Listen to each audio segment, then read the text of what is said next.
ನಮ್ಮ ಧ್ಯಾನಕ್ಕೋಸ್ಕರವಾಗಿ 1 ಸಮುವೇಲನ ಪುಸ್ತಕದಲ್ಲಿ 15ನೇ ಅಧ್ಯಾಯ 22, 23 ನಾವಿವತ್ತು ಧ್ಯಾನ ಮಾಡಲಿಕ್ಕಿದ್ದೇವೆ. ಇಲ್ಲಿ ಈ ರೀತಿಯಾಗಿ ನಾವು ನೋಡ್ತಾ ಇದ್ದೇವೆ.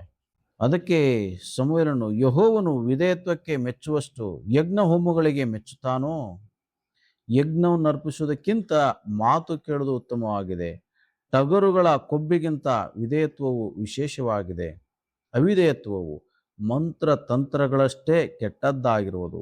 ಹಠವು ಮಿಥ್ಯಾಭಕ್ತಿಗೂ ವಿಗ್ರಹಾರಾಧನೆಗೂ ಸಮವಾಗಿರುವುದು ಎಂಬುದು ಕುರಿತಾಗಿ ದೇವರಿಗೆ ಮಹಿಮೆ ಉಂಟಾಗಲಿ. ಇಲ್ಲಿ ದೇವರ ವಾಕ್ಯದಲ್ಲಿ ನಾವೇನು ನೋಡ್ತಾ ಇದ್ದೇವೆ ಎಂದು ನೋಡುವಾಗ, ಇಲ್ಲಿ ಪ್ರವಾದಿಯಾಗಿರ್ತಕ್ಕಂಥ ಸಮುವೇಲನ ಮಾತು ಯಾರಿಗೆ ಎಂದು ನೋಡುವಾಗ, ಸೌಲನೆಂಬತಕ್ಕಂಥ ಒಬ್ಬ ಅರಸನಿಗೆ ಈ ಮಾತುಗಳನ್ನ ಹೇಳೋದ್ರ ಬಗ್ಗೆ ನಾವು ನೋಡ್ತಾ ಇದ್ದೇವೆ. ಇದರ ಹಿನ್ನೆಲೆ ಕುರಿತಾಗಿ ನೋಡುವಾಗ ವಚನ 11ರಿಂದ ನಾವು ಮುಂದುವರಿಸಿ ನೋಡ್ತಾ ಇದ್ದೇವೆ. ಅಂದ್ರೆ ದೇವರು ಏನ್ ಮಾಡಿದ್ರು ಅಂತಂದ್ರೆ, ಸೌಲನೆಂಬ ಅರಸನಿಗೆ ಒಂದು ಪ್ರಾಂತ್ಯವನ್ನು ತೋರಿಸಿ ಆ ಪ್ರಾಂತ್ಯದ ಮೇಲೆ ಯುದ್ಧ ಮಾಡಲಿರ್ತಕ್ಕಂಥ ಎಲ್ಲವನ್ನ ಸಂಹಾರ ಮಾಡಿ ಬರಬೇಕು. ಅದರಲ್ಲಿರ್ತಕ್ಕಂಥ ಯಾವುದೊಂದನ್ನು ಸಹ ನೀ ಏನ್ ಮಾಡಬಾರ್ದು, ಎತ್ಕೊಂಡು ಬರಬಾರ್ದು ಎಂಬುದಾಗಿ ಹೇಳಿದ್ರು. ಅಂದ್ರೆ ಹಳೆ ಕಾಲದ ಸಮಯದಲ್ಲಿ ದೇವರು ಯುದ್ಧಗಳಿಗೆ ಅಪ್ಪಣೆ ಕೊಡ್ತಾ ಇದ್ರು, ಯುದ್ಧಗಳು ನಡೀತಾ ಇತ್ತು. ಅಂತ ಸಮಯದಲ್ಲಿ ಶತ್ರುಗಳನ್ನು ಸೋಲಿಸಿದಾಗ ಅಲ್ಲಿರ್ತಕ್ಕಂಥ ಅಮೂಲ್ಯವಾದದ್ದನ್ನ ಎಲ್ಲದನ್ನು ದೋಚ್ಕೊಂಡು ಬರ್ತಾ ಇದ್ರು. ಅಲ್ಲಿರ್ತಕ್ಕಂಥದ್ನೇ ಸಿರಿ ಸಂಪತ್ನೆಲ್ಲ ತೆಗೆದುಕೊಂಡು ಬರ್ತಾ ಇದ್ರು. ಬೇಡಾಗಿರೋದು ಅಷ್ಟೇ ಅಲ್ಲಿ ಸುಟ್ಟಾಕಿ ಬರ್ತಾ ಇದ್ರು. ಆದ್ರೆ ಇಲ್ಲಿ ದೇವ್ರು ಏನ್ ಹೇಳಿದಾರೆ ಅಂತಂದ್ರೆ, ಸೌಲನಿಗೆ ನೀನೇನ್ ಮಾಡ್ಬೇಕಂತಂದ್ರೆ, ಯುದ್ಧ ಮಾಡಿ ಅದೆಲ್ಲವನ್ನ ಅಲ್ಲಿರ್ತಕ್ಕಂಥ ಎಷ್ಟೇ ಬೆಲೆ ಬಾಳೋದಾಗಿರ್ಲಿ ಅಲ್ಲೇ ಸುಟ್ಟಾಕಿ ಬರ್ಬೇಕು, ನೀನು ಯಾವ್ದನ್ನೊಂದನ್ನು ತರಬಾರ್ದು ಅಂತ ಹೇಳಿ ದೇವ್ರು ಹೇಳಿದ್ರು. ಆದ್ರೆ ಇವನ್ ಮಾಡ್ತಾನೆ ಅಂದ್ರೆ, ಯುದ್ಧ ಮಾಡಿ ಅವ್ರನ್ನೆಲ್ಲ ಸೋಲಿಸ್ಬಿಟ್ಟು ಅಲ್ಲಿರ್ತಕ್ಕಂಥ ಶ್ರೇಷ್ಠವಾಗಿರೋದು ಎಲ್ಲದನ್ನೂ ದೋಚ್ಕೊಂಡ್ ಬರ್ತಾನೆ. ಶ್ರೇಷ್ಠವಾಗಿರೋದ ಎಲ್ಲವನ್ನು ತೋರ್ತಾನೆ, ಕೆಲಸಕ್ಕೆ ಬರೋದ್ ಮಾತ್ರ ಅಲ್ಲಿ ನಾಶ ಮಾಡಿಬಿಟ್ಟು ಬರೋದನ್ನ ನಾವು ನೋಡ್ತಾ ಇದ್ದೇವೆ. ಹೀಗೆ ದೇವ್ರ ಮಾತಿಗೆ ಸೌಲನೆಂಬತಕ್ಕಂಥ ರಾಜ ಅವಿಧೇಯನಾದ.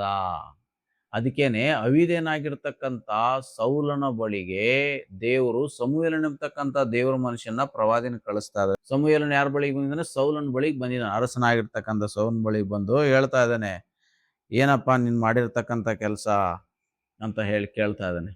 ಆಗ ಅವನೇನ್ ಹೇಳ್ತಾನೆ, ಇಲ್ಲ ನಾನೆಲ್ಲ ಇದನ್ನೆಲ್ಲ ದೇವ್ರ ಮಹಿಮೆಗಾಗಿ ತಂದಿದ್ದೇನೆ, ದೇವ್ರಿಗೋಸ್ಕರ ಮಾಡಕ್ಕೆ ಇವೆಲ್ಲ ಉಳಿಸ್ಕೊಂಬಂದಿರೋದು. ಟಗರುಗಳನ್ನೇ ಹಸುಗಳನ್ನ ಎತ್ತುಗಳನ್ನೆಲ್ಲ ಏನಕ್ಕೆ ತಂದಿದ್ದೇನೆ? ನಾನು ಯಜ್ಞ ಮಾಡಕ್ ದೇವ್ರಿಗೋಸ್ಕರ ತಗೊಂಡು ಬಂದಿದ್ದೇನೆ. ಶ್ರೇಷ್ಠವಾದದನ್ನೆಲ್ಲ ತಗೊಂಡು ಬಂದಿರೋದು ಯಾಕೆ ಅಂತ ಕೇಳಿದಾಗ, ದೇವ್ರಿಗೋಸ್ಕರ ಯಜ್ಞ ಮಾಡಕ್ ನಾನು ತಗೊಂಡ್ಬಂದಿದ್ದೇನೆ ಅಂತ ಹೇಳಿ ಅದನ್ನ ಹೇಳೋದ್ರ ಕುರಿತಾಗಿದ್ರ ಹಿನ್ನೆಲೆಯಲ್ಲಿ ನಾವು ನೋಡ್ತಾ ಇದ್ದೀವಿ. ಹೇಳುವಂತ ಸೌಲನ ಅರಸನಿಗೆ ಪ್ರವಾದಿಯಾಗಿರ್ತಕ್ಕಂಥ ಸಮುವೇಲನ ಹೇಳ್ತಾನೆ, ಯೆಹೋವನು ವಿಧೇಯತ್ವಕ್ಕೆ ಮೆಚ್ಚುವಷ್ಟು ಯಜ್ಞ ಹೋಮಗಳಿಗೆ ಮೆಚ್ಚುತ್ತಾನೋ?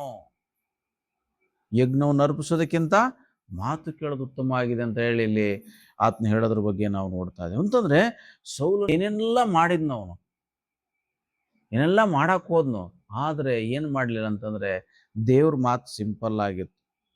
ಇದನ್ನ ಮಾಡು, ಇದನ್ನ ಮಾಡಬೇಡ ಅಂತ ಹೇಳಿದ್ದು ದೇವ್ರು ಒಂದೇ ಅಪ್ಪಣೆ ಕೊಟ್ಟಿದ್ರು, ಎಲ್ಲ ನಾಶ ಮಾಡಬಾ ಅಷ್ಟೇ, ತಿರುಗಿ ಮಾತಿಲ್ಲ. ಆದ್ರೆ ಇವನೇನ್ ಮಾಡ್ದ? ಅಧಿಕ ಪ್ರಸಂಗ ಮಾಡಕ್ ಹೋದ.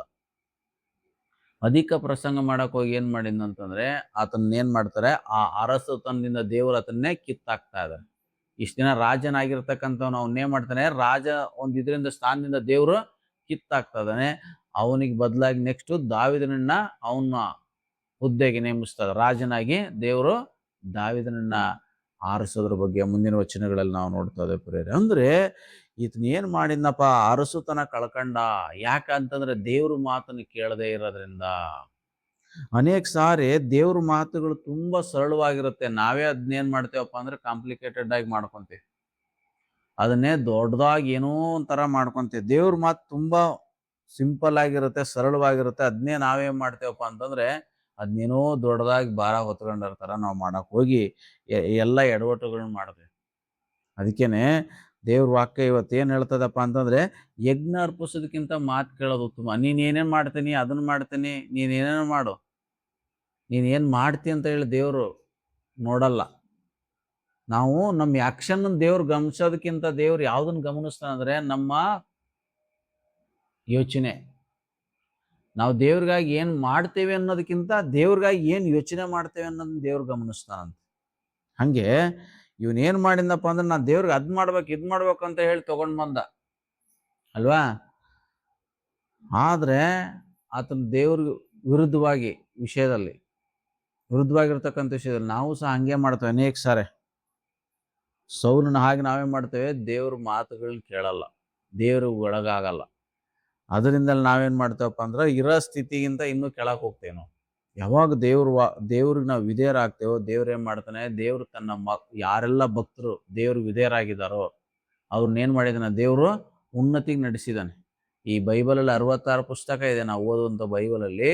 ಈ ಬೈಬಲಲ್ಲಿ ಆದಿಕಾಂಡದಿಂದ ಪ್ರಕಟಣೆವರೆಗೆ ನಾವು 66 ಪುಸ್ತಕಗಳಲ್ಲಿ ಏನು ನೋಡ್ತೇವಪ್ಪ ಅಂದ್ರೆ, ಯಾವೆಲ್ಲ ಭಕ್ತರು ದೇವ್ರಿಗೆ ವಿಧೇಯರಾದ್ರು ಅವ್ರನ್ನ ದೇವ್ರು ಏನು ಮಾಡಿದಪ್ಪ ಅಂದ್ರೆ ಉನ್ನತವಾಗೇ ನಡೆಸಿದ್ನು, ಶ್ರೇಷ್ಠವಾಗೇ ಇಟ್ರು. ಎಲ್ಲಾ ವಿಷಯದಲ್ಲಿನೂ ಅವ್ರನ್ನೇ ಶ್ರೇಷ್ಠವಾಗಿ ನಡೆಸಿದ್ರು. ದೇವ್ರು ಅವ್ರ ಜೊತೆಗಿದ್ರು. ಎಲ್ಲಾ ಕಷ್ಟ ಸಮಸ್ಯೆ ಇಕ್ಕಟ್ಟು ಹೋರಾಟಗಳಲ್ಲಿ ಅವ್ರ ಜೊತೆಗಿದ್ದು ಅವ್ರನ್ನ ಮಾಡಿದ್ರು, ಶ್ರೇಷ್ಠವಾಗಿ ನಡೆಸಿದ್ರು. ಕಾರಣ ಏನಪ್ಪ ಅಂದ್ರೆ ಅವರ ವಿಧೇಯತೆ ಹೃದಯ.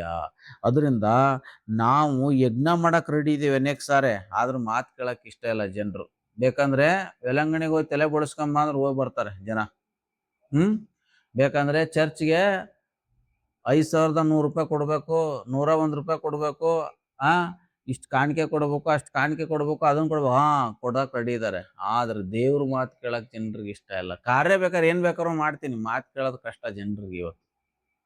ಇವತ್ತಿನ ಜನರು ಹೆಂಗಿದಾರಪ್ಪ ಲೋಕದಲ್ಲಿ ಅಂತಂದ್ರೆ, ಕೆಲಸ ಮಾಡಕ್ ಬೇಕಾದ್ರು ಓಕೆ ಅವರು, ನಾನು ಅದ್ ಮಾಡ್ತೇನೆ ಇದ್ ಮಾಡ್ತೇನೆ ದೇವ್ರಿಗೋಸ್ಕರ, ಆದ್ರೂ ಮಾತು ಕೇಳೋದು ಭಾರಿ ಕಷ್ಟ.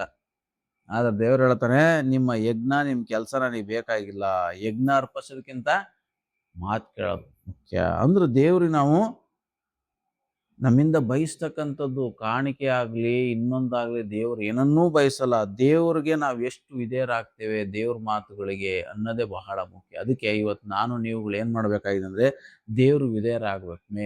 ಮುಖ್ಯವಾಗಿ ನಮ್ಮ ಜೀವನದಲ್ಲಿ ದೇವ್ರಿಗೆ ವಿಧೇಯರತೆ ಮಾಡ್ಬೇಕು. ನಾವ್ ಏನು ಮಾಡ್ತೇವೋ ಬಿಡ್ತೇವೋ ದೇವ್ರ ಮಾತನ್ನು ಕೇಳಬೇಕು. ದೇವ್ರ ಮಾತನ್ನು ಕೇಳುವಾಗ ನಿಜವಾಗಿಯೂ ಸಹ ನಮ್ಮ ಜೀವನದಲ್ಲಿ ದೊಡ್ಡ ಬದಲಾವಣೆಗಳನ್ನ ಕಾಣಕ್ಕೆ, ಆಶೀರ್ವಾದಗಳ ಕಾಣಕ್ಕೆ, ನಾವು ಸಮಾಧಾನವಾಗಿರೋಕ್ಕೆ, ಶಾಂತಿಯಿಂದ ಇರಕ್ಕೆ ಸಾಧ್ಯ ಆಗುತ್ತೆ. ಯಾವಾಗಪ್ಪ ಅಂತಂದ್ರೆ ದೇವರ ಮಾತುಗಳನ್ನ ಕೇಳುವಾಗ.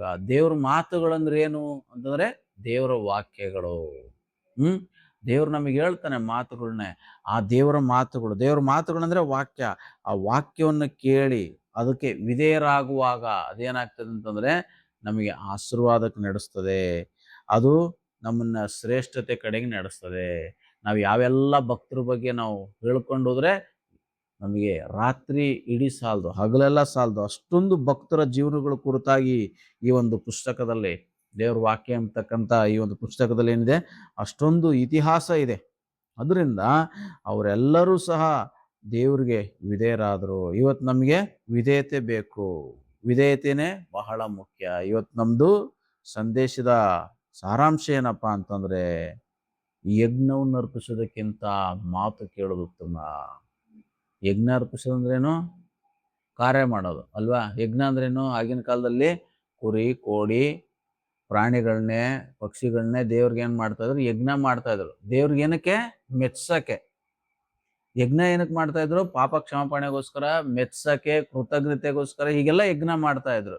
ದುಡ್ಡು ಖರ್ಚಾಗುತ್ತೆ ಇದಕ್ಕೆಲ್ಲ. ಪುಕ್ಸಟೆ ಆಗುತ್ತಾ? ಪುಕ್ಸಟೆ ಆಗಲ್ಲ. ಒಂದು ಟಗರ್ ತರ್ಬೇಕಂದ್ರೆ ಇವಾಗ ಎಷ್ಟು? 15,000 20,000 ಐತಿ.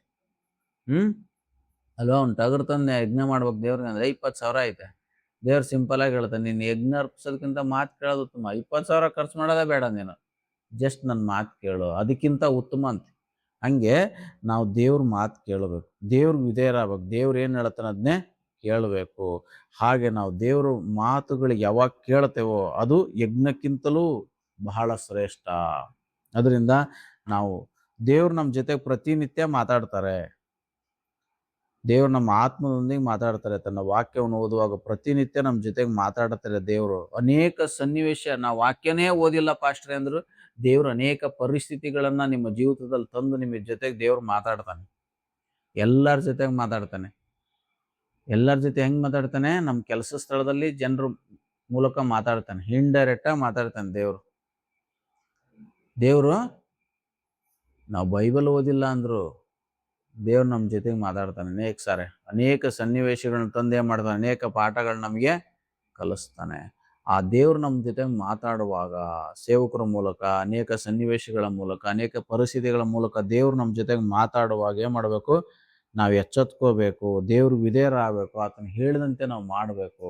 ಅವಾಗ ಏನಾಗ್ತದಪ್ಪ ಅಂತಂದ್ರೆ ನಾವು ದೇವ್ರ ನಾಮವನ್ನು ಮಹಿಮೆ ಮಾಡೋಕ್ಕಾಗ್ತದೆ. ಅದರಿಂದ ನಾವು ನಮ್ಮ ನಡೆ ನುಡಿ ಕ್ರಿಯೆ ಎಲ್ಲವುಗಳಲ್ಲಿ ಏನು ಮಾಡಬೇಕಾಗಿದೆ ಅಂದರೆ ದೇವ್ರಿಗೆ ವಿಧೇಯರಾಗಿ ಆತನಿಗೆ ಮೆಚ್ಚುಗೆ ಆಗೋ ರೀತಿಯಲ್ಲಿ ನಾವು ಜೀವಿಸ್ಬೇಕು. ಆಗ ಜೀವಿಸುವಾಗ ಏನಾಗ್ತದೆ ಅಂತಂದರೆ ದೇವ್ರು ನಮ್ಮ ಸಂಗಡ ಇರ್ತಕ್ಕಂಥವನು, ನಮ್ಮ ದೇವರು ಶ್ರೇಷ್ಠವಾಗಿ ನಡೆಸ್ತಕ್ಕಂಥವನು ಆಗಿದ್ದಾನೆ. ಅದರಿಂದ ನಾವು ಎಲ್ಲರೂ ದೇವರ ವಾಕ್ಯಕ್ಕೆ ನಾವು ವಿಧೇಯರಾಗೋಣ. ಆ ಮೂಲಕವಾಗಿ ನಾವು ಎಲ್ಲ ರೀತಿಯಲ್ಲಿ ಆಶೀರ್ವದಿಸಲ್ಪಡ್ತಾ ಅಭಿವೃದ್ಧಿ ಹೊಂದೋಣ. ಹಾಗಾಗುವಂತೆ ಕರ್ತ ನಮಗೆ ಸಹಾಯ ಮಾಡಲಿ. ಪ್ರಾರ್ಥನೆ ಮಾಡೋಣ. ಸರ್ವಶಕ್ತನೇ, ಈ ಸಮಯಕ್ಕಾಗಿ ಸ್ತೋತ್ರ. ಯಜ್ಞವನ್ನು ಅರ್ಪಿಸೋದಕ್ಕಿಂತ ಮಾತು ಕೇಳೋದು ಉತ್ತಮ ಸ್ವಾಮಿ. ವಿಧೇಯತೆ ಬಹಳ ಶ್ರೇಷ್ಠವಾಗಿದೆ ಎಂಬುದಾಗಿ ನಾವು ನಿನ್ನ ವಾಕ್ಯ ಧ್ಯಾನಿಸಿದ್ದೇವಪ್ಪ. ಈ ಸಂದೇಶನ ಹೇಳಿದಂಥ ನಾನು, ಈ ಸಂದೇಶ ಕೇಳಿದಂಥ ಇವರೆಲ್ಲರೂ ಸ್ವಾಮಿ ಅಪ್ಪ, ನಾವು ನಿಮ್ಮ ಮಾತುಗಳಿಗೆ ವಿಧೇಯರಾಗಿ ಜೀವಿಸೋಕ್ಕೆ, ಒಳಗಾಗಿ ಜೀವಿಸೋಕ್ಕೆ ಸಹಾಯ ಮಾಡು. ನಿನ್ನ ಮಾತನ್ನು ಕೇಳೋದು ಉತ್ತಮ. ಮಾತು ಕೇಳೋದಂದ್ರೆ ಅದನ್ನು ಅನುಸರಿಸಿ ಜೀವಿಸ್ತಕ್ಕಂಥದ್ದು, ನೀ ತೋರಿಸುವಂಥ ದಾರಿಯಲ್ಲಿ ನಡೀತಕ್ಕಂಥದ್ದು ಅದು ಉತ್ತಮ ಆಗಿದೆ.